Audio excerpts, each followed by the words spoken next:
Sup, guys? So back with you as always. It's Sunday. It's not always Sunday, but it is today, February 23rd. We're on a nice run, baby. I mean, I've reached a new peak actually with in the last like 3 years, basically since I started tracking everything on Action Network, which I'm thinking I might switch to Picket, but I don't know yet. Action Network, they're good, but it's just when I talk about this on the show. When I go to like look at the history, it doesn't like load that well, at least on desktop. On phone, I think it does work better, but I do like their interface for the most part, so maybe I'll keep using it. I don't know, but since I've been tracking my stuff on there, I'm at a new high. That's how well things have been going over the last, really the last 4 days. A complete turnaround from being in total meltdown mode. I mean, this is what happens. I mean, my volume is somewhat high. I mean, I like to think I'm selective, but I handicap every single college basketball game. So we get into this season, I get some high volume. So there are turnarounds. Hopefully we don't have another like nosedive here. You never really know, but you got to blast through it, like endure all that. And then you get some really nice runs. And that's what I'm on right now. I'm up on the year. I'm up on February. I was up in January. I was down in February bad early, but I'm having nice runs at the end of each month, which I do like. I'm up in college basketball again for the entire time that I've been tracking it on Action Network, where I was way down because of this year. Now I'm up. I believe I'm up again this year in college basketball too. This recent run is crazy, man. 7-2 yesterday, and both losses were each by basically a point. They were each 1 point away from the spread, which was the Phoenix Suns, who easily could have covered that number. They were winning by like 12 points in the fourth quarter, and somehow they let that thing slip, and they only won by 4. And then Nevada was a loss. I don't know that Nevada ever had a big lead in that game, but it was a close game the whole way. And I had Nevada money line, obviously, right at -110. So basically, it was like a pick 'em spread price, and they lost by 1 point. So that was a game that really could have gone either way as well. And then every other game was a win. I started off just on fire, man. Win after win. Cincinnati, which I gave out on the show yesterday, although it had started before I was done with the show. They won and covered. Then we had some outright underdog covers with Oklahoma, with that one player on Oklahoma playing so hard that he dove and his face smashed into the floor, and he like lost a bunch of his teeth. I don't know if you guys saw that. Pretty brutal, but Oklahoma was really going all out to try to win that game, and they did. Penn State got the outright win as an underdog. I don't remember what other games they even had, but man, I'm on a nice run. It was 6-1 in college basketball yesterday, and 1-1 in the NBA because the Utah Jazz won outright as an underdog in the night game against Houston. And then we had what were the other college games that I had? I don't even remember. I never remember, man. We had SEMO. That one was like really triggering me or pissing me off, I guess. SEMO was only winning 28-24 at halftime, and then they wound up scoring like almost 50 points in the second half and really going on a late run to just completely put it away. So that was a win. We had Texas State winning on the money line. I think they only won by 1 point, but I'll take it. They were losing that game, man. So that game flipped. They had a comeback in that game. And maybe that was all the games. I don't even remember. I think there might have been one other one, and maybe that was it. I don't remember, but whatever. That was most of them, at least. If I'm forgetting one of those plays, hopefully that team will forgive me. I can try to look real quick. Today I am going to have 2 college basketball plays, one NHL and one NBA, and we'll see how it goes. The market read maybe doesn't look great on the NHL and NBA. I do like the 2 college ones. So we'll see. Hopefully we keep going, man. And college basketball, I'm on a 13-1 run right now, which you never would have thought that would be the case after how bad I was doing early in the season. But yeah, I'm going to let Action Network load here, I guess. And if it ever loads, maybe I'll be able to see what the what my pick was yesterday, that other pick. Let's move to today, man. And we'll start talking about the college basketball slate for today. Actually, I think I have one other way to look this up. Let me see. Because I track my history only on Action Network, but I do throw it in all the YouTube videos here. What was the other one that I had? Let me see. Oh, yeah, UC Davis. They probably should have won that game outright, man. They were covering they were winning that game outright for a lot of it. And I think it was like a wire-to-wire cover. I stopped watching it and stopped paying attention to it. I thought they were just going to win outright, and then I looked later and they won by 3, or they lost by 3. So they covered and they did not hit on the money line in that one. All right, college basketball for today. We got the Sunday slate, which usually tends to be a lot of, Patriot League, American Athletic. There are a few other conferences mixed in here. The MAAC, the Horizon. These guys all in action. And then we do have a few other ones. We have a big Missouri Valley game. We do have some Big East, Big Ten. That pretty much covers everything that's going on today, I think. If I forgot one of these conferences, whatever. I'm too autistic, man. The games that I have today are both, actually one of them's in a big conference, one of them's a small conference, but I'm not on any of the big games. First game up is at 12 noon in a little bit over an hour on Fox. UConn and St. John's, Big East game here, man. St. John's 10th in the country, and they're deserving of it, man. The St. John's team really, really playing well this year under Rick Pitino. They have completely kind of changed their philosophy there and the style that they play, where they still play fast, but they actually play really good defense. And the one thing that they don't do is take a lot of threes. They are a dominant paint team, play a lot of good defense there, and they turn you over a lot. And that's what happened in that first game against UConn, man. So this is a road revenge spot for UConn, but I'm not sure that would be the one angle that you really want to look at in this game, because St. John's definitely gave UConn problems with the style of game, and they were able to do that at UConn, by the way. UConn likes to slow the game down. St. John's likes to speed it up. St. John's couldn't really speed it up that much there, but they were still able to really cause a lot of havoc in that game and turn UConn over a bunch. UConn, I believe, actually outshot them in this game, if I'm remembering correctly. Let me see here. UConn did have 8 3-pointers. St. John's only had 4. St. John's did have way more 2-pointers, though, which is what they do. UConn had more free throws, more free throw attempts. UConn actually UConn wasn't totally dominating the paint in this game. They actually out-rebounded St. John's by 10, and St. John's still won the game because they won the turnover battle 22-7. I mean, that is insane. They turned UConn over so much. I mean, that's probably not going to happen again, even though this is a home game for St. John's. This is at Madison Square Garden, which UConn is going to draw a bunch of fans there too, so I don't think it's going to be a complete home game for St. John's here. UConn definitely will travel here, but I still don't know that UConn is really the right side here, because if St. John's can get dominated on the boards like that, which is not something that usually happens, and still win the game on the road, that kind of tells you that they were kind of the better team in that game in various respects. And while I do think UConn is actually kind of under the radar right now, and because they have all this tournament pedigree, I do think they're going to be a dangerous out in the tournament once we get there, but this is a regular season game. I'm not quite sure that I would look to the UConn side here. I think maybe this line is actually a little bit short. It's about right, I guess, because St. John's is the better team here, as Ken Palm will also tell you. I think Ken Palm actually has St. John's winning this game by maybe even upwards of 6. He has them at 16th in the country, so maybe they're a little bit overrated right now, but they're number 2 in defense, and UConn actually is not a good defensive team. They're actually an efficient offensive team and not good defensively. UConn down at 37th in the country here, only 92nd in defense. They do like to play really slow, and if St. John's is able to speed this game up, that's going to be a problem again for UConn, with UConn really kind of struggling there, not being able to hold on to the ball. Again, I don't think they're going to commit 20-plus turnovers here, but I do still think you're going to see St. John's win the turnover battle here and possibly do a little bit better in the paint than they did in that game, crashing the boards and stuff. So that game, UConn was actually a 4-point favorite, I think, at home, and I think that line was a little bit too high. As you can see on KenPom here, St. John's is the better team. So the 4 in this game probably is about closer to right, so I'm not going to play the game.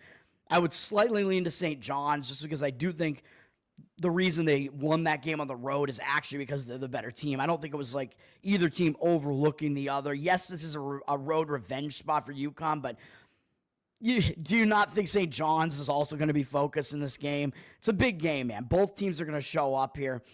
St. John's is down from 4.5 to 4 with juice, though, with 59% of tickets, 57% of the cash. So the market read does look like it's on UConn, but I'm not quite sure that I agree with that.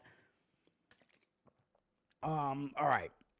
Let's see. Next up, Army and Bucknell. I mean, this is a big one in the. This is on CBS Sports at the same time.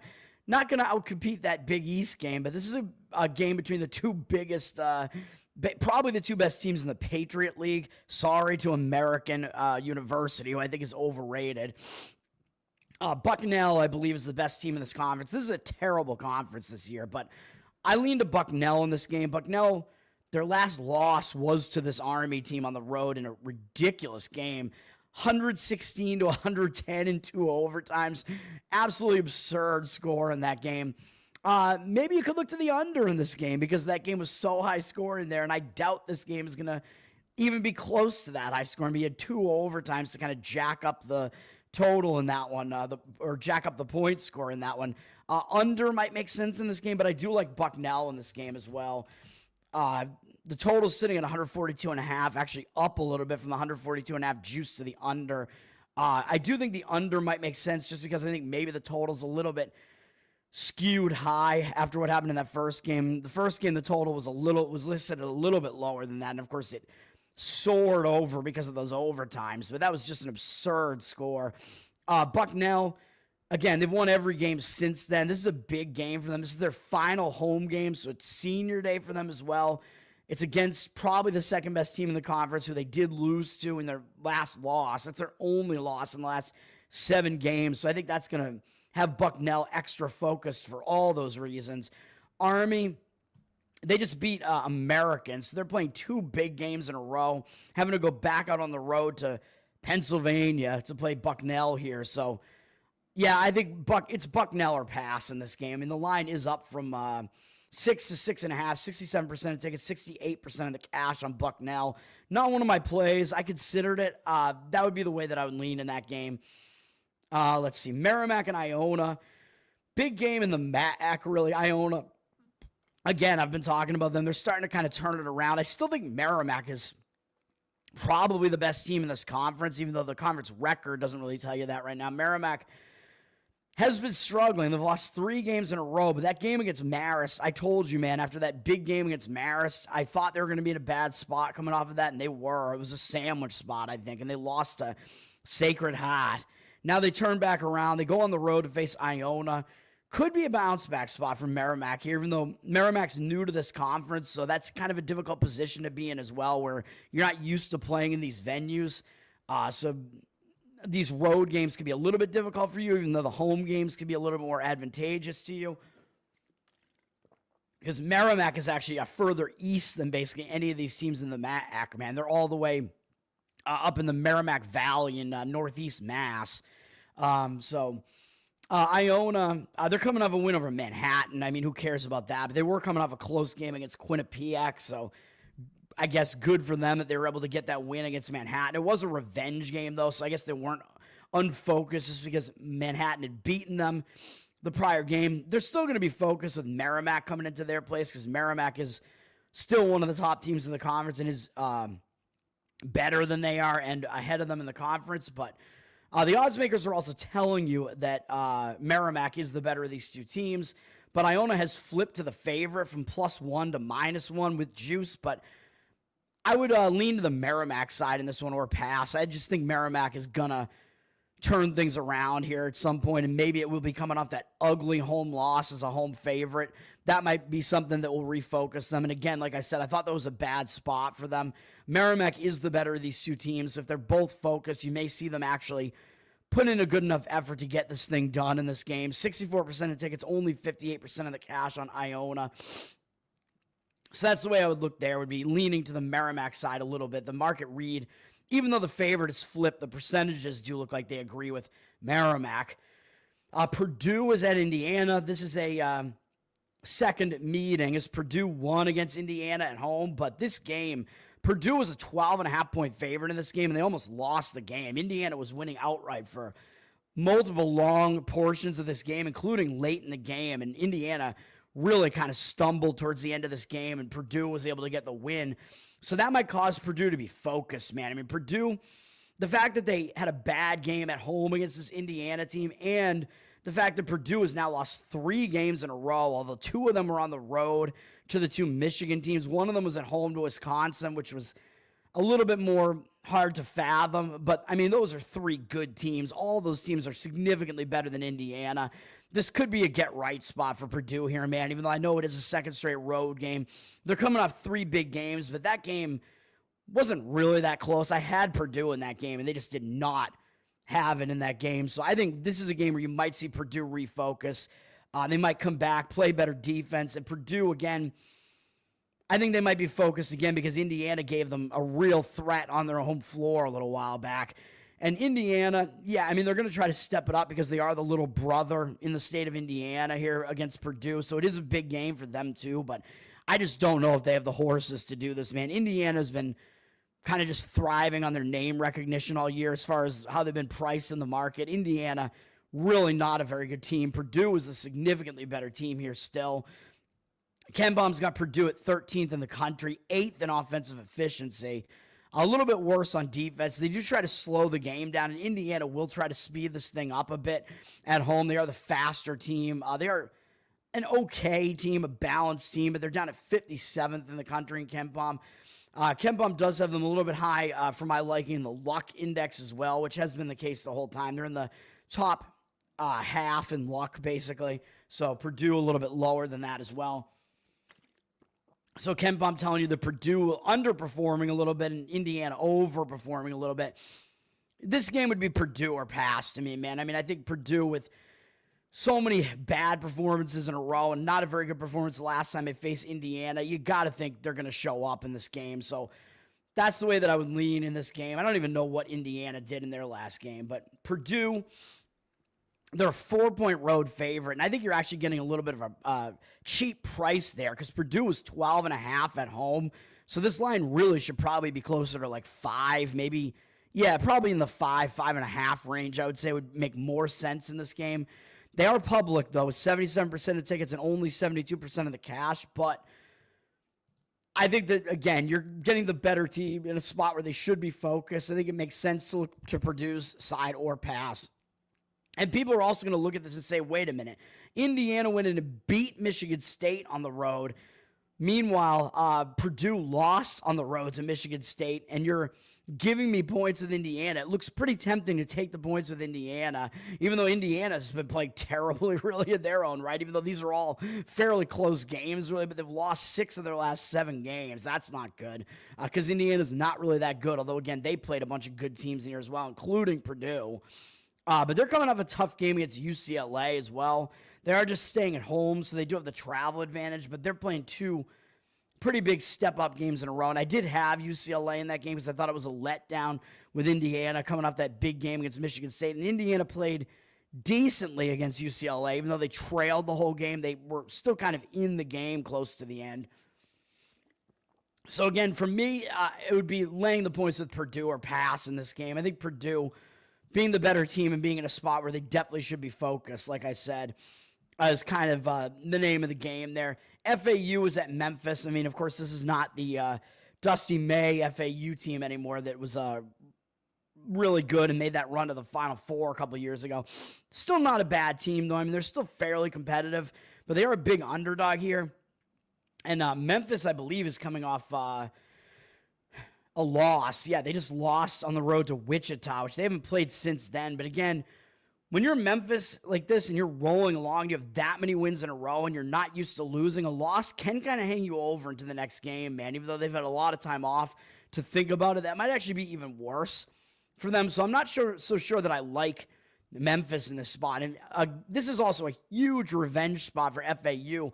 Memphis went into FAU and beat them by almost 30 points, 90-62 in the previous matchup. So do you not think FAU is going to be pretty focused on this game? Yeah, I think they will be because, I mean, you're talking about playing Memphis, who's the best team in this conference, and you're talking about FAU being in a huge revenge spot. And guess who also just lost to Wichita? Oh, yeah, FAU did. Wichita pulled off those 2 huge wins in back-to-back games. crazy. So FAU is coming off a loss too, and they had lost a win streak that was at least less significant than Memphis's was. So I think you're going to see FAU maybe being the more focused team here. I would lean to the FAU side plus the points in this one. Memphis is down from 9.5 to 9, 77% of tickets, only 76% of the cash. Yeah, I would agree with taking the points with FAU in that one. That, I believe, is a road revenge spot that you may want to look at. We have Milwaukee and Robert Morris is a good game in the Horizon League, with Robert Morris being above Milwaukee in the conference standings. But I keep telling you, I think Milwaukee is the best team in this conference, and the odds makers are telling you that that is indeed the case. Robert Morris only a 1.5-point home favorite here. 58% of tickets, 60% of the cash. So, yeah, they have a little bit of the cash percentage here, but Robert Morris not even getting full home court here. Telling you that Milwaukee is the better of these two teams. Robert Morris is on a run right now, 5 wins in a row. They beat Green Bay because Green Bay is awful, even though I told you that was a sandwich spot that Robert Morris is in. Green Bay did cover the spread there. Robert Morris, they just kind of maybe sleepwalk through that game a little bit. Now Robert Morris does have this big game against Milwaukee, and it is Robert Morris's final home game. So I'm not sure I would really want to fade them in this spot, but they did also win at Milwaukee. So this is a road revenge spot for Milwaukee. I mean, this is a spot, there are a lot of implications here, man. These are two of the top teams in the Horizon, and they're going head-to-head. You know both teams are going to be focused here. Milwaukee's playing a second straight road game, and they just got a big win at Youngstown with a similar line in that game, or Youngstown was about a 1.5-point favorite in that game too. So Milwaukee's slightly better than both of these teams, but playing two pretty good teams back-to-back. So Robert Morris is coming off the easier game, so all that being said, maybe a slight lean to Robert Morris, because I think the road revenge angle kind of gets thrown out the window a little bit when you know both teams are going to try to show up in this game. Slight lean would be to Robert Morris in that game, even though I do agree that Milwaukee is the better team. I think the spot may not be quite right for that, so we'll see what happens in that game. Let's get to one of my plays, which is one of these 2 p.m. games in the MAC. I'm going to play St. Peter's on the money line, minus 118. If you want to lay the points, I mean, I wouldn't really, I wouldn't kill you if you wanted to do that. But St. Peter's, let's see. They were up -1 at even money at one point, now, or -1.5 with even money. Now they're straight -1.5. 55% of tickets, 84% of the cash. So it does look like the money percentage is coming in on St. Peter's. I agree with this one. And this one, when it's just a pick the winner price, it's almost like it looks pretty easy to take Sacred Heart, who has a way better conference record, 4 games better than St. Peter's, and they have the better overall record, with St. Peter's not even with double-digit wins this season. So it looks pretty easy to take Sacred Heart, and the odds makers are telling you that Sacred Heart is the better team, but I don't like the spot that they're in here at all, man. They just pulled off that upset over Merrimack, as I told you. They played 3 pretty big games in a row against Quinnipiac, Siena, then on the road at Merrimack. Now they got to go on the road for another game at St. Peter's after pulling off this 6.5-point upset of Merrimack, who I think is probably the best team in the conference. And I told you they caught Merrimack at a good time because Merrimack was coming off Marist, playing them to a 1-point game. So Merrimack was in kind of a bad spot there. Sacred Heart up in their next game, they have Marist. So they have this game sandwiched in between two of the top teams in the conference. I think it's a sandwich spot. And even though, yeah, Sacred Heart did lose at home to St. Peter's, so it is a road revenge spot for Sacred Heart, which does give me a little bit of pause. But if you look at this game, St. Peter's just dominated this game, in my opinion, man. I mean, St. Peter's probably should have won this game by more than what they did. So maybe there's a matchup issue for Sacred Heart up against St. Peter's. St. Peter's was winning almost wire to wire in this game. They had the lead almost the entire game, even though they never had a huge lead. They did have a double-digit lead at a couple of points in this game, and St. Peter's out-rebounded them by +11. Neither team shot very well. The Sacred Heart shot 30% from the field. So yeah, we're not going to see that again. They'll shoot better from the field, but still, St. Peter's was -9 in turnovers in this game. They had 21 turnovers in this game, and they still won the game. So I think you're going to see St. Peter's not have as many turnovers in this game, and I think that's going to help. St. Peter's also was -12 in 3-point points from beyond the arc, let's say, because Sacred Heart had 4 more 3-pointers in this game than St. Peter's did. St. Peter's still won the game despite that as well. St. Peter's definitely the better team in the paint. I mean, they did have more rebounds. They had more free throw attempts. So I like seeing all that. I mean, that's the more like predictable stats, even though Sacred Heart did have way more possessions in this game, but that was because of the turnovers, obviously.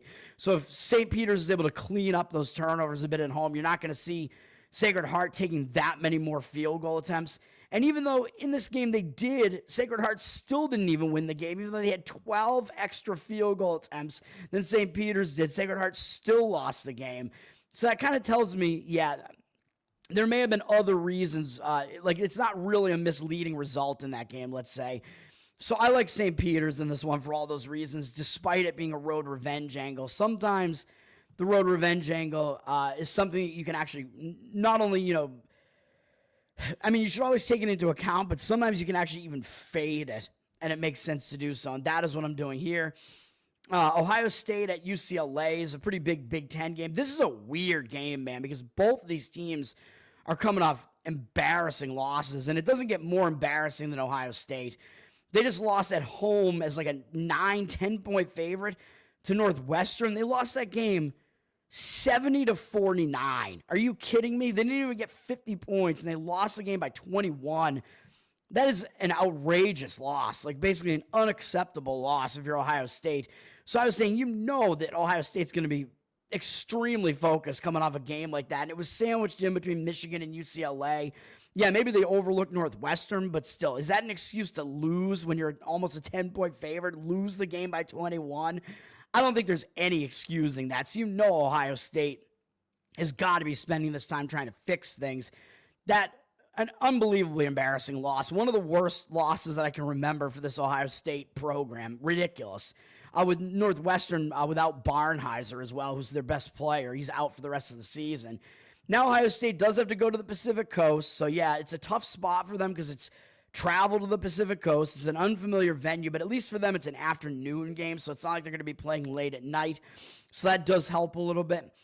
On Ohio State, I believe they have not had to go to the West Coast this year, though, so it does make this a little bit of a difficult spot, having to go to the West Coast for the first time, which is why I kind of want to stay off this game. But the other reason I want to stay off of it is UCLA is also coming off an embarrassing loss at home to Minnesota. And UCLA was a big favorite in this one. They were 11.5-point favorites, and they lost. This was a close game. UCLA plays a lot of close, low-scoring games, and they got burned by Dawson Garcia. As I mentioned yesterday, I faded Minnesota yesterday off that ridiculous game, and Minnesota did fall apart in yesterday's game like I thought they would in that big letdown spot. So that was a good one for me on Penn State yesterday. But UCLA, I think they're in a bounce-back spot. They do have Purdue up next, but I doubt they're going to overlook Ohio State after such a bad game in their last game.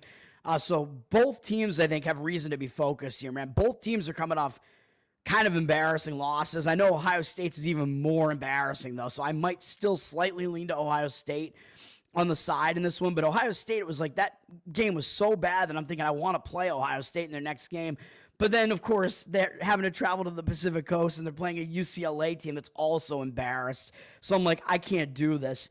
And for UCLA, Mick Cronin, their insane coach, his father, who's in his 80s and probably lives in the Midwest, I would imagine, because Mick Cronin used to kind of coach in that area. Their father flew out for this game. The team flew him out for this game to watch his son because they were assuming that his son was going to get his 500th career coaching win. And, of course, they lose the game as a big favorite. That's something you don't want to do, man, because I think Minnesota used that as kind of an added motivator. You know what I mean? Like, a lot of times when a team, kind of does something to kind of stick it to you, like, this is ridiculous. Like, oh, we're flying our head coach's father out for this game to watch his son get his 500th win because we're so sure he's going to get it. That can drive you, man. That can really piss you off. So that might have helped Minnesota come into that game with a little bit more motivation, man. So pretty stupid, like UCLA basically poking the bear there. Now, is Mick Cronin's father still out there waiting for his son to get the 500th win? Is he going to be at this game? I have no idea. And is it going to have as much of an effect in this one? I don't really know. But that type of thing is ridiculous. I remember in baseball, I remember it happening once with Roger Clemens when he was on the New York Yankees up against the Red Sox. Clemens' former team, obviously. Clemens was going for, I think it must have been his 300th win, I would guess, facing the Red Sox. And I think it was, I don't remember if it was at Yankee Stadium. My memory tells me it was at Yankee Stadium. Maybe it wasn't, but I remember Clemens came out with this huge commemorative 300 win patch on his glove, and he hadn't even won the game yet, obviously. And then I think it was Grady Little was the Red Sox manager at the time. He came out and told the umpires about it, because you're not allowed to have like a big white patch on your glove. It's actually against the rules because it can distract hitters because they think it's the ball. And this actually was like a big like baseball patch on it. So the Red Sox complained to the officiating crew about it, and the officiating crew made Clemens switch his glove to a normal glove, and I think that like kind of incited the Red Sox a little bit to have a better game than they would have otherwise. Like, you think you're going to get your 300th win against us? Well, that's not going to happen, and the Red Sox did indeed win that game and make Roger Clemens have to wait another game or two to get his next win, so this kind of reminded me of that. But I don't know what's going to happen in this game, but I do know that Mick Cronin was going insane in the press conference again at the end of this game, just like he did back when they lost a couple of these earlier games back during this bad run, I think, after they lost to, I don't know if it was after this Rutgers loss or what it was, or it was after the Michigan loss, I think, because it was at home. It was like a bad home loss. And Mick Cronin, I think he's a bad coach, dude. I don't like what we see out of him in the press conference. And he was complaining like about his players. He was calling his players delusional, basically saying it's not me, it's the players. Like, is that really what you want out of a coach? If your coach is calling you out and not taking any accountability, do you really think that that's going to motivate the players to play for you? I'm not so sure about that. And, of course, they went and they lost their next 2 games, but they had to go to the East Coast for those. And then they did turn it around and start playing really well for a while. Now they've lost 2 of 3. And after this bad Minnesota loss, Cronin was kind of at it again. He was blaming everybody but himself. He was blaming the fans, saying that the fans were like not cheering at the right times. I don't even know, man. It's crazy. And he was blaming the players again. So I don't know. I don't like what we're getting out of him in these press conferences, man. So all that being said, that's a long-winded explanation or long-winded analysis of that game. But my slight lean is to Ohio State in that game. I'm not going to play it, but UCLA is up from 5 with juice to 6.5, but they're public with 70% of tickets and only 57% of the cash. And if you want a little bit of an extra motivator here, other than everything I just said, Ohio State really needs to get some wins, man, for their tournament resume right now. I'm going to have to see what my current bracketology looks like. I haven't done one for a few days, but Ohio State, they're a bubble team right now, and they need wins like a game like this would really help them be able to ensure that they're going to make the tournament, man. UCLA, they're going to get in. I mean, they don't have to worry about that. So Ohio State might be a little bit extra motivated for that reason. They're getting points. The market read looks like it would be to take the points based on the percentages. So, yeah, I lean to Ohio State, and they're coming off the more embarrassing game. Not a play for me, but what is a play for me is UCF minus 2.5. If you wanted to play the money line on this one, I wouldn't blame you for that either. I like the side. They're up from 2.5 to 3 now. And if you want to lay 3, I wouldn't stop you either. I mean, I'm not allowed to go physically stop you, man, and grab your hand and tell you, no, don't touch the button on the app.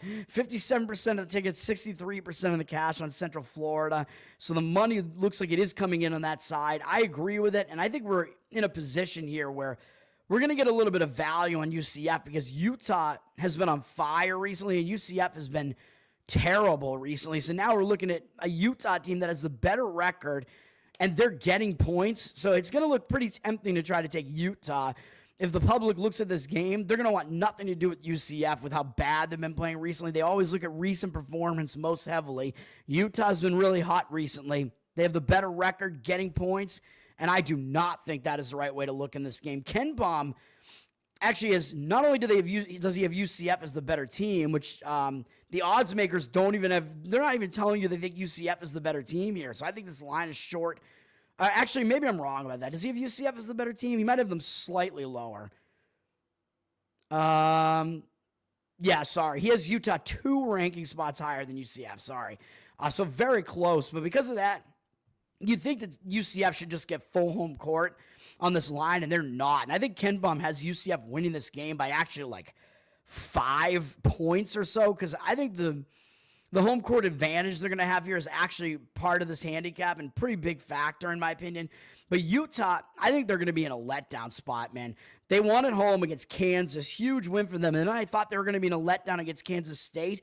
And they played pretty well in that game, too. Kansas State did have opportunities to cover in that game as an underdog. But Utah still got the win there.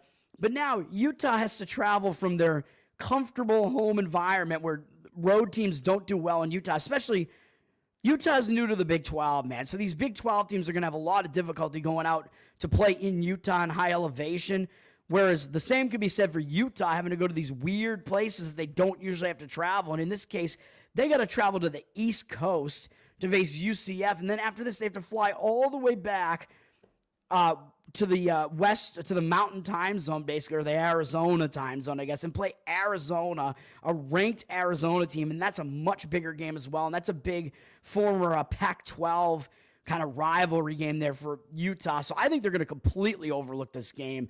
This game is sandwiched in between all those. I don't know if Utah feels like they potentially have a shot at like making the tournament at this point. I don't think they do.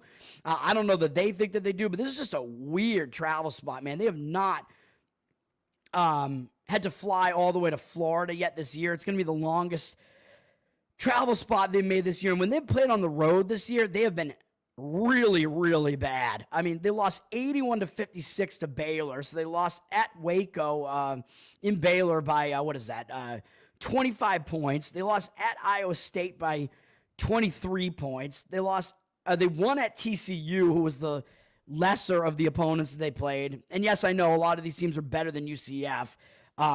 TCU probably is not, but all these other teams. So UCF is better than TCU, and they're worse than these other teams. So just bear with me and look at Utah. Look at Utah's road record here. They won, by 8 at TCU. They lost by 34 at Houston, but I know Houston is very good. They lost by 9 at Oklahoma State, so now we're getting into some really bad teams here.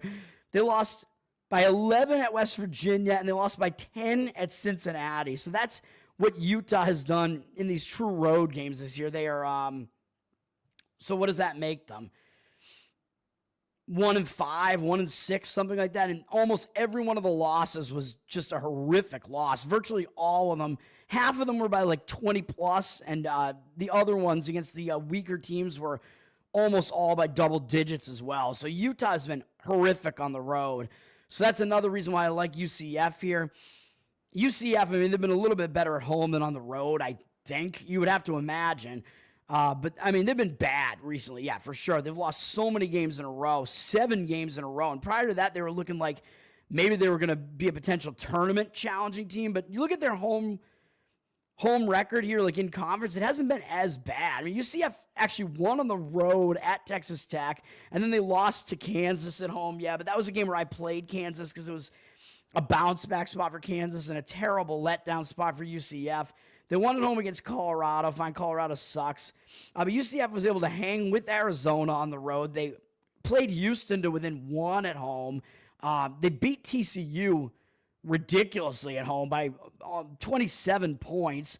Played Kansas to within 4 on the road.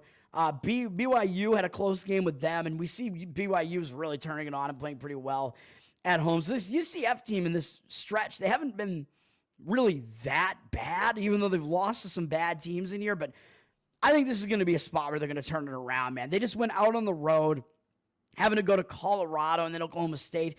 That's something that UCF does not usually do. So I think these road trips have really kind of fucked with them during this long stretch here. They had to go to Kansas, to Baylor, to Colorado, to Oklahoma State.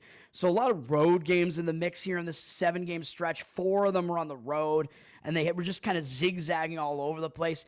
Now that I think they're back at home for a couple of games, coming off a bunch of losses, they lost their last 3 home games as well. I think this is a spot where you're going to get a focused UCF team here, man. Teams that do poorly on like a road trip in college basketball come back home, and they also lost their last like 1 or 2 home games. They tend to be in a supremely focused spot here, and I think that's what you're going to get out of UCF in this game. UCF, yes, I know they're not very good on the defensive side of things. They're okay on the offensive side of things, at 55th in the country. 118th in defense isn't very good. So Utah is actually the better defense, but UCF is the better offense. UCF likes to play really fast. Even though Utah does like to play a little bit fast, UCF may try to speed this game up a little bit more. And I know we're looking at UCF not being better in the luck index. They are higher in the luck index, which isn't great. But they have also faced a more difficult schedule than Utah. And again, I think it's a really bad spot for Utah. It's a sandwich spot. It's a bad travel spot for them. It's a good spot for UCF to finally refocus and get a win here. And Utah has just been a horrific road team. They've been one of the worst road teams that I remember. And again, I think it's because they're playing these teams that they're just not used to playing at these venues. And they're certainly not used to playing at this one. And it looks like a misleading line, too, where it's like you're getting the lesser team, or the team that looks like the lesser team, then maybe they're the slightly lesser team, is actually the home favorite here. Yeah. Give me Central Florida in that game. All right, let's get through this, man. This is going to be a long video as well, unfortunately, because it's not a huge slate here today. Arizona State is at Kansas State. This is a second meet, and Kansas State won at Arizona State by 1, unfortunately for me, because Kansas State was coming off that Iowa State win and had Kansas up next, so I really thought that was a bad spot, and they still won against Arizona State, and Arizona State was really they charged out of the gate, man. Arizona State was winning that game like probably 12-0, 15-0. I think they were winning like 20-6, 20-4, something like that, and then Arizona State completely imploded later in the game.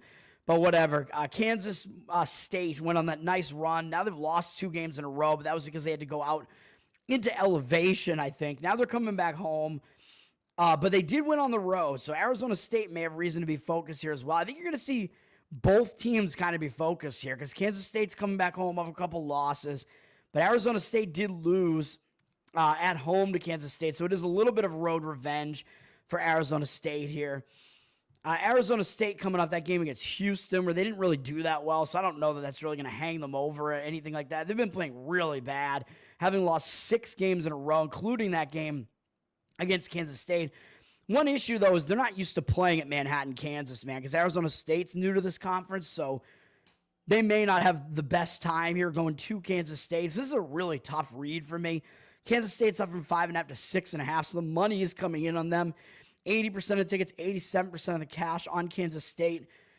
And if it is the better team and they are focused, and Arizona State's not used to this venue, even though it is a little bit of road revenge, I mean, the money coming into Kansas State, I might agree with it, and I might lean that way in that one, and that might put me over the edge there in that one. And then we do have Drake and Northern Iowa, big game on ESPN2 in the Missouri Valley. I mean, Northern Iowa is probably the second best team in this conference at this point, actually probably better than Bradley.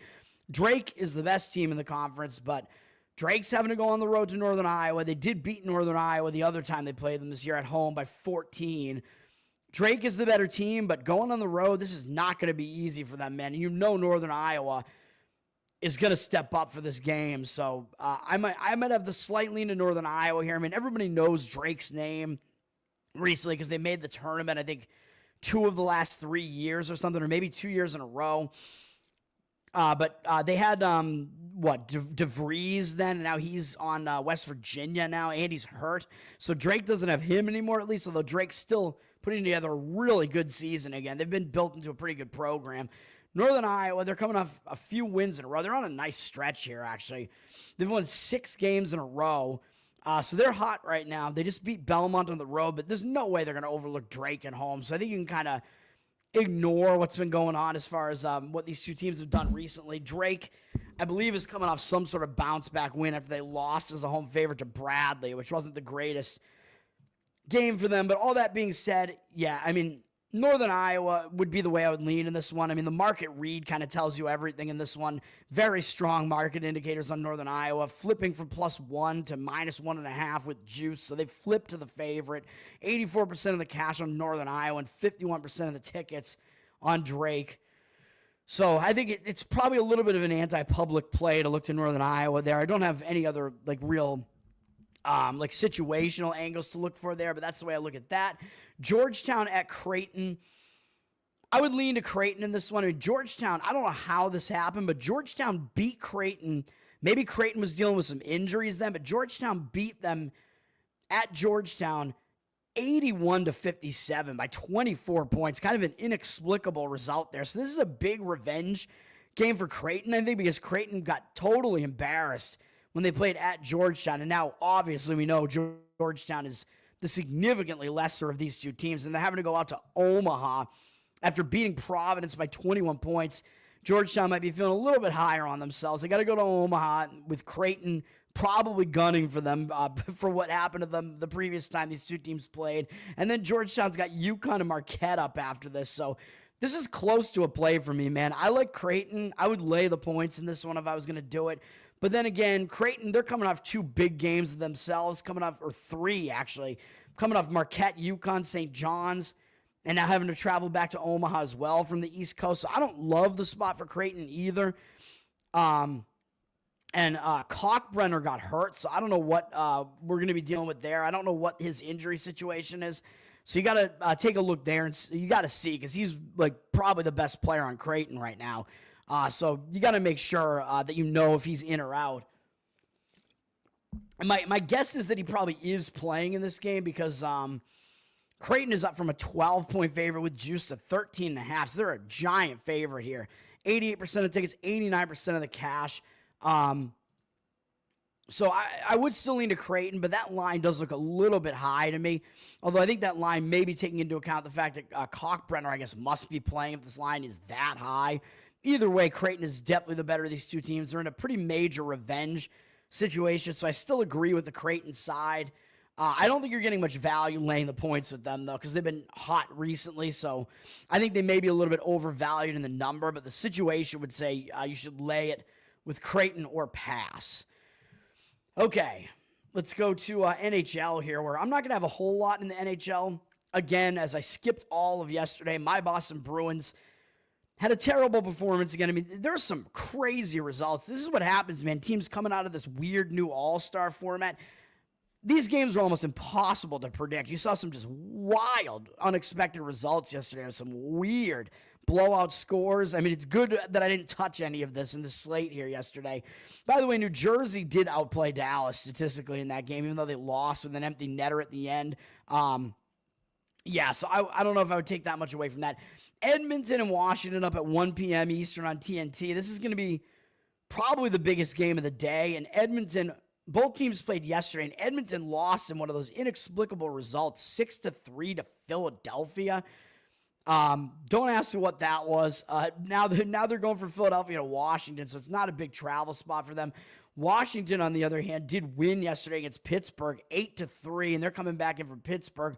It's not like Washington's going to overlook Edmonton, but with Washington coming off just a destruction of Pittsburgh, who really isn't that good a team, and Edmonton coming off just an embarrassing loss, I think you're probably going to get a little bit of extra focus out of Edmonton, and Edmonton is the better team, so my lean would be to Edmonton in this game. They're up from -125 to -128 as a road favorite. So again, another thing is the odds makers are telling you Edmonton is the better of these two teams, even though everybody's kind of in love with Washington because they've come from out of nowhere.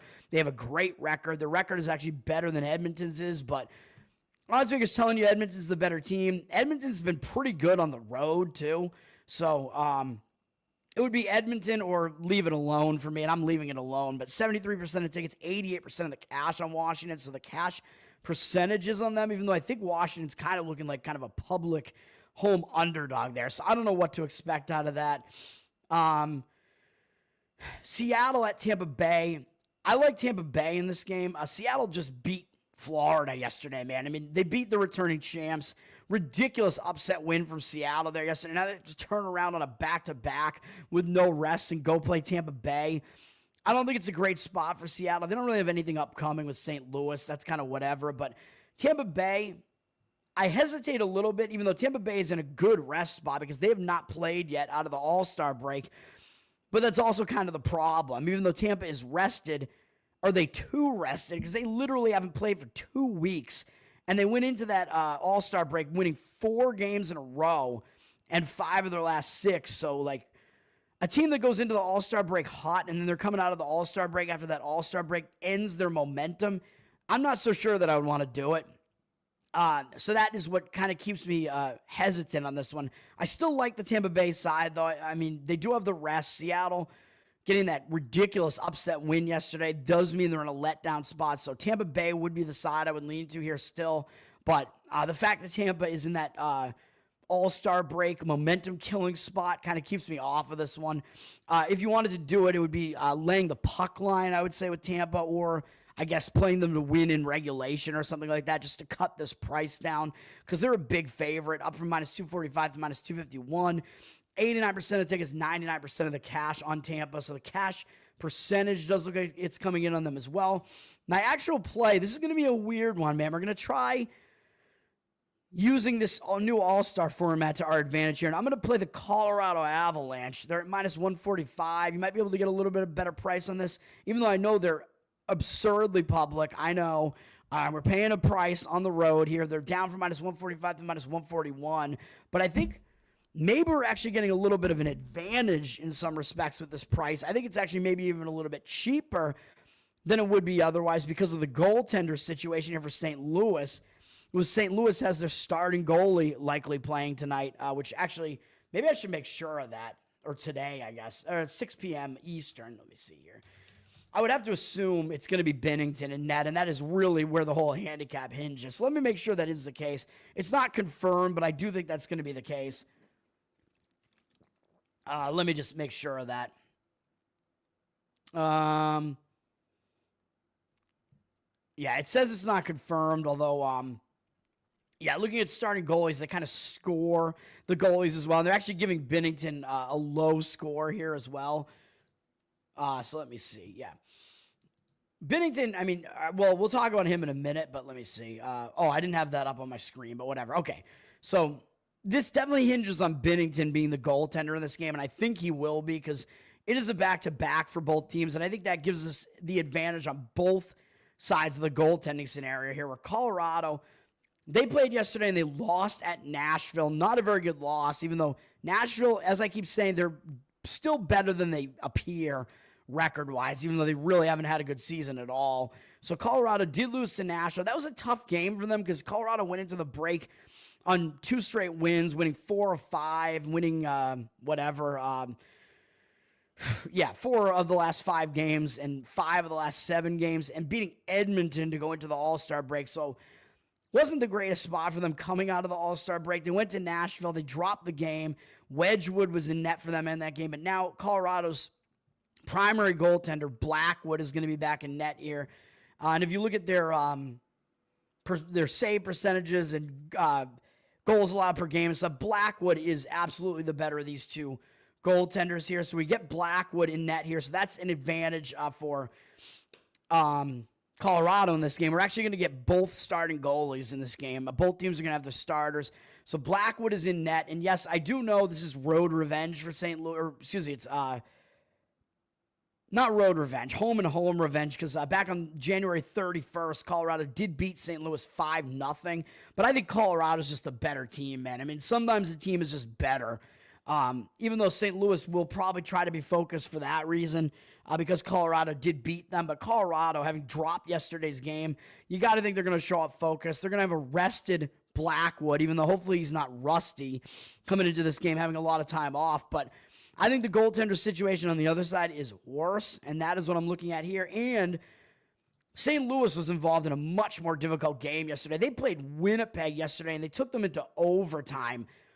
Just a crazy game for St. Louis against one of the best teams in the league, and they wound up losing in a shootout.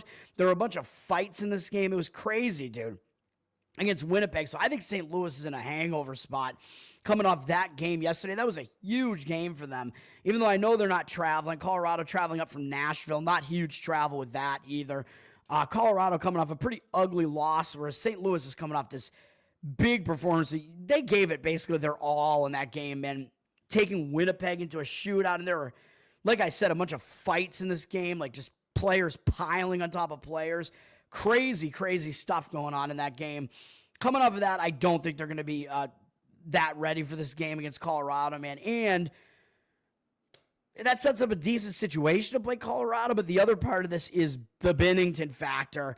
Binnington, we know he's not going to be rusty because he played during the All-Star break for Team Canada, but that's the reason why I think it's a letdown spot for him specifically. So he didn't play yesterday because he did play on Thursday in the USA-Canada final, and he played out of his mind, man. So that's what we saw the last time Binnington played. He played so much better than he's been playing this season. He looked like himself from like 3 or 4 years ago, or more than that, several years ago. He pulled that performance from out of nowhere in overtime, saved the game for Canada. Now he's coming off of that. That was a huge performance from him. So I think he's in line for like a personal letdown here, man. After that big game, that game mattered a lot more than maybe it should have, really. Now we're back to just the NHL regular season, man. And Binnington is coming off of that game.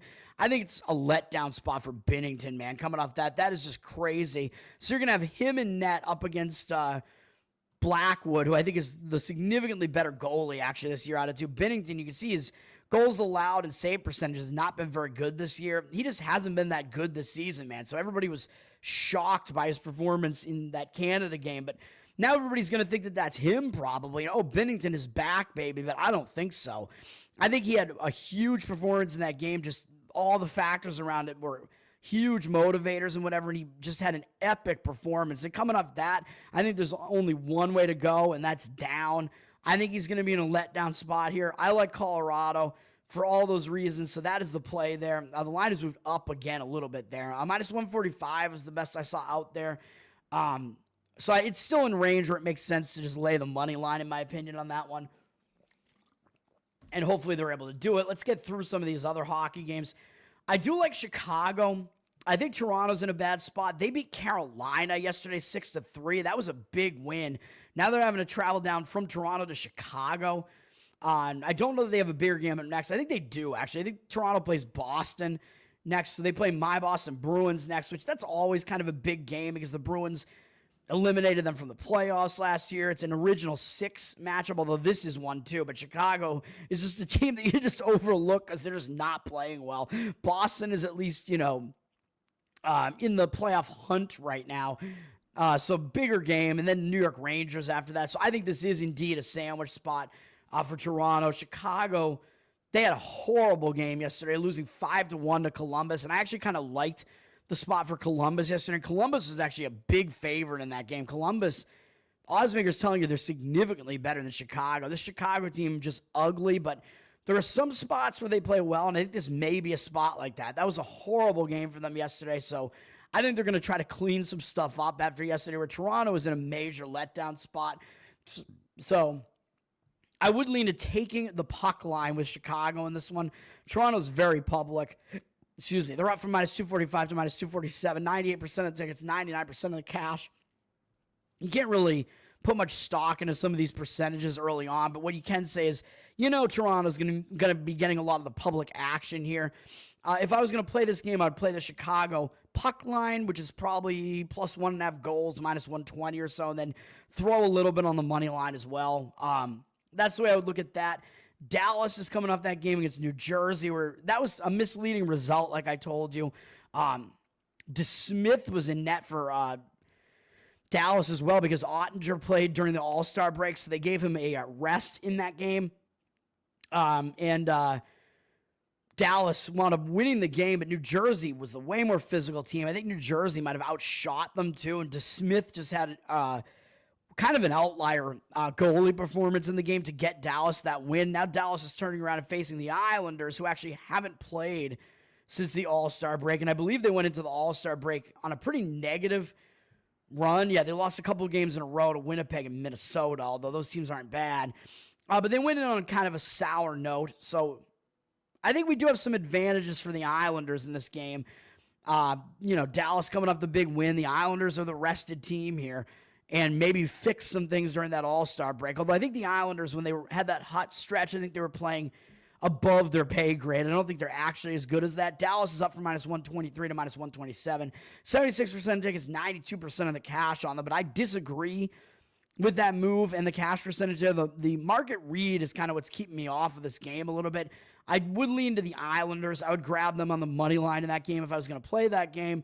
And then Vancouver and Utah is just weird that Utah's a fairly substantial home favorite, up from -146 to -154. 72% of tickets, 85% of the cash on Vancouver. Utah being being a favorite seems a little weird, but the odds makers are kind of telling you that Vancouver, they're not actually as good as you think they are this year. So that's kind of the case there. Just kind of a weird, almost misleading looking line in this game. So because it's misleading, I would kind of start looking Utah's way in this game. And I don't think either team has played since the All-Star break. I don't think either team played yesterday. Vancouver went into the All-Star break losing to Vegas, although they took Vegas. Let me make sure I'm right about that, by the way. I might be wrong. Hold on. Oh, no, they did play yesterday. Sorry, my mistake. Vancouver did play yesterday, and they lost 3-1 to Vegas. So that was a game that was there was an empty net goal in that game. So Vancouver did play Vegas really tough in that game, and they do have LA up next, so they have to go from Vegas into elevation. So yeah, I agree, it is a tough spot for Vancouver coming off that tough game against Vegas. But Utah played a tough game as well against LA yesterday. I think LA might have had an empty netter in that game too. Utah having to travel from LA back into elevation as well, though they're used to playing in elevation because they're the Utah team. Vancouver maybe in a little bit more of the difficult spot, but I think both teams kind of in difficult spots, so I'll stay away from that one as well. And then we got the NBA. The Boston Celtics, my Boston Celtics, are hosting the New York Knicks in one of the big games of the day, which is on ABC and ESPN+. ABC at 1 p.m. Eastern. Celtics up from 7.5 to 8.5, but 61% of the tickets on them and 71% of the cash coming in on the Knicks. And I agree with the Knicks side in this one. The Celtics seem to have had the Knicks number recently. The Celtics have won, I believe, 5 of the last 6 games or so against the Knicks. But I don't think this is a good spot for the Celtics, and I think it is a bounce-back spot for the Knicks. The Celtics, and it's a revenge spot for the Knicks as well. The Celtics played the Knicks on February 8th at New York, and they kind of embarrassed them and beat them by 27 points.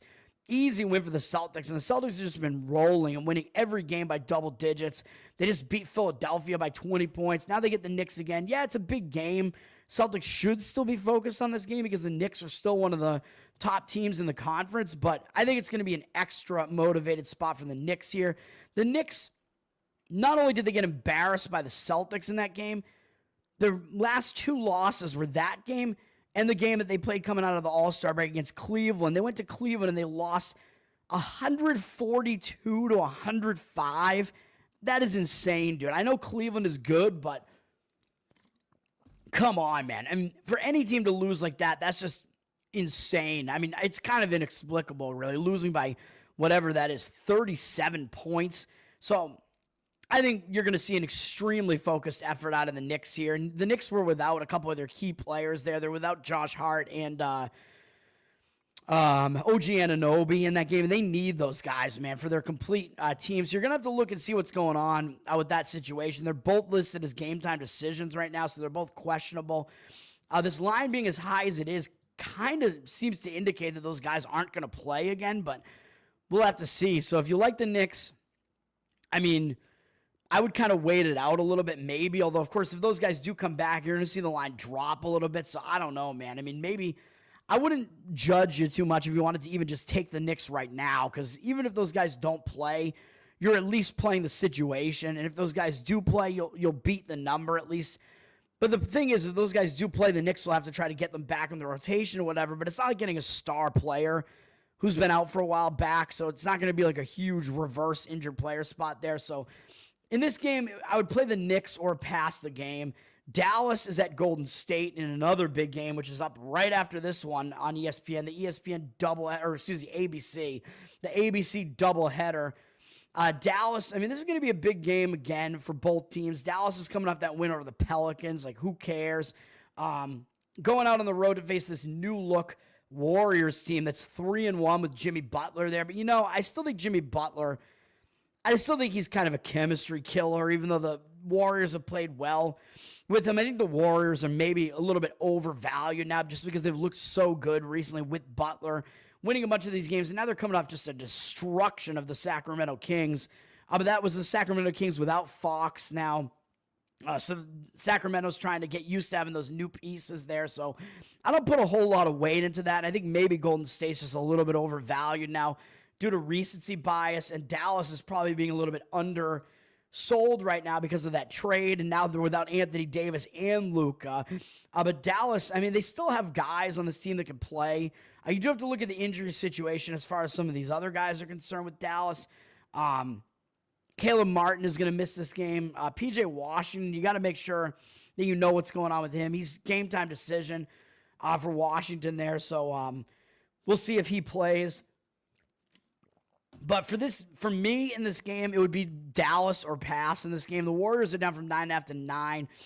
70% of tickets, 88% of the cash on them. So the cash percentages on the Warriors. Lines moved down a little bit on them. They are public. I think they're probably favored by a bit too much here. I think you're not getting any value laying the points with the Warriors here. So I lean to the Dallas side.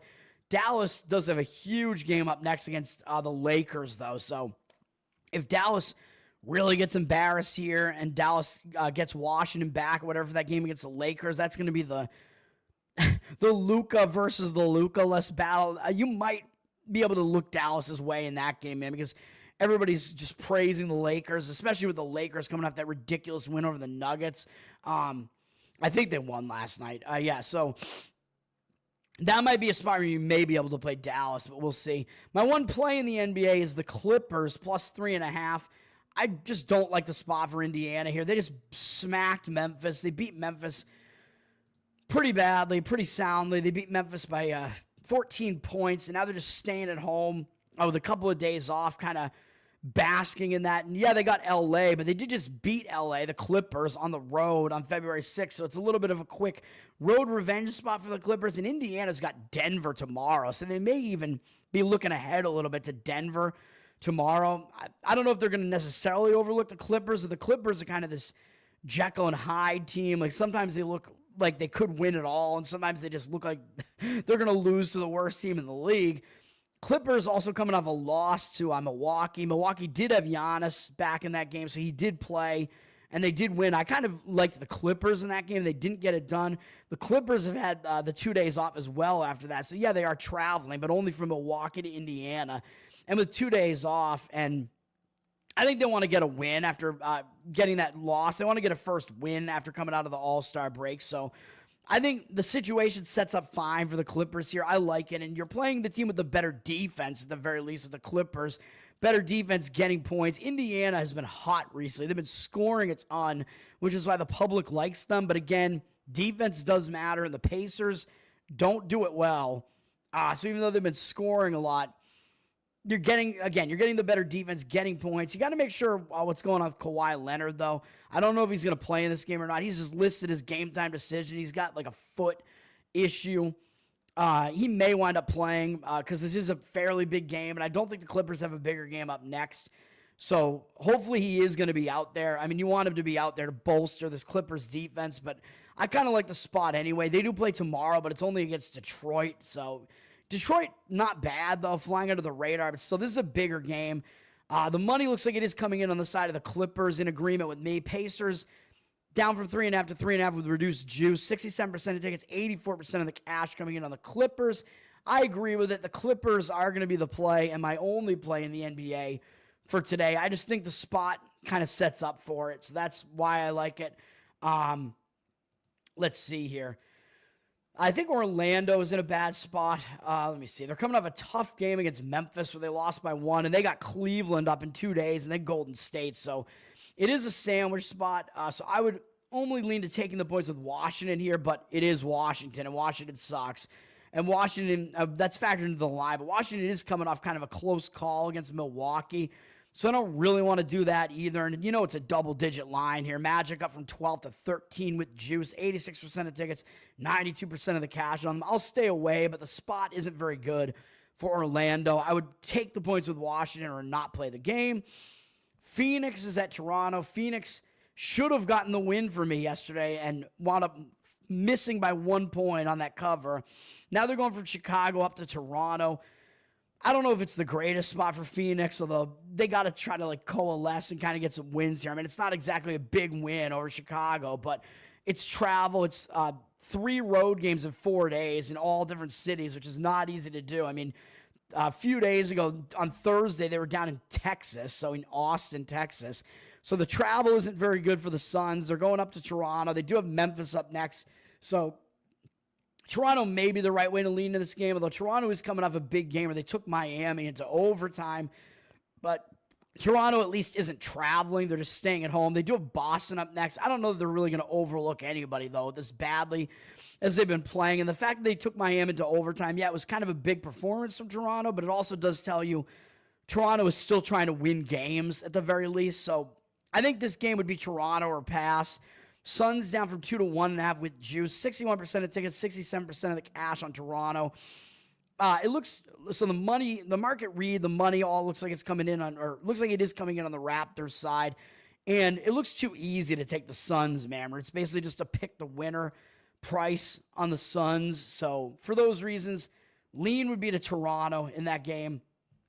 And then we do have a big one, a couple of big ones at night. ESPN doubleheader at night tonight. Memphis is at Cleveland. Memphis coming off that win over Orlando. They're playing on the road, though, so this Memphis scheduling spot is kind of tough as they're playing 3 road games in 4 days as well, although with yesterday off, but it's still a tough spot for them coming up here from Florida. They were just in Indiana, then had to go down to Florida, got the win. Now they're coming back up to Cleveland, although obviously they're going to be focused when it's Cleveland, but this travel spot isn't the greatest for Memphis. Cleveland, though, they're coming off that win over New York where, again, I think the Knicks are going to be really extra motivated in their game against the Celtics today because the Knicks are hearing, oh, the Knicks are just not legit, basically because they got crushed by Cleveland. I disagree with that sentiment. I do think the Knicks are still a legitimate team. Cleveland is going to be feeling pretty high on themselves after that win over the Knicks, you would have to imagine, though. And they do have Orlando and Boston up next, which are 2 Eastern Conference games against 2, I don't want to say contenders. Obviously, Boston is certainly a contender. Orlando, still a team that was in the playoffs last year and could still potentially make the playoffs this year. So is Cleveland going to actually overlook Memphis? I don't know. It's a tough travel spot for Memphis, but it almost looks like kind of a letdown spot in a way for Cleveland. So I'm just going to stay away from this game. I don't think either team is in the greatest spot. The money is coming in on the Grizzlies. Cavs down up from 5.5 to 6, but 79% of tickets on them. Obviously, the public is only going to come in on the Cavs in this game. Only going to come in one way here, but the money looks like it is coming in on the Grizz. It's 54% of the tickets on the Grizzlies. So Memphis may be the way to look in this game based on the market read. That might put me over the top as far as slight lean to Memphis in the game, but I don't want to touch it. And then you have Oklahoma City at Minnesota, and I think this is a spot where both teams are going to show up. Both teams are going to be focused, but the thing that kind of puts us over the top for me is that Oklahoma City just played at Minnesota prior to the All-Star break. That was their last game before the All-Star break, and that was 2 games ago, and that was their most recent loss. That was their only loss since the start of February, and it was to Minnesota on this exact floor. They went to Minnesota, and they lost by double digits. And I think OKC, they were in a back-to-back. They were having to travel up to Minnesota. I just think it was a bad spot for them, and they were looking ahead to the All-Star break. Now I think it's going to be revenge time for them. I think Oklahoma City is going to show up. They know they just lost to Minnesota.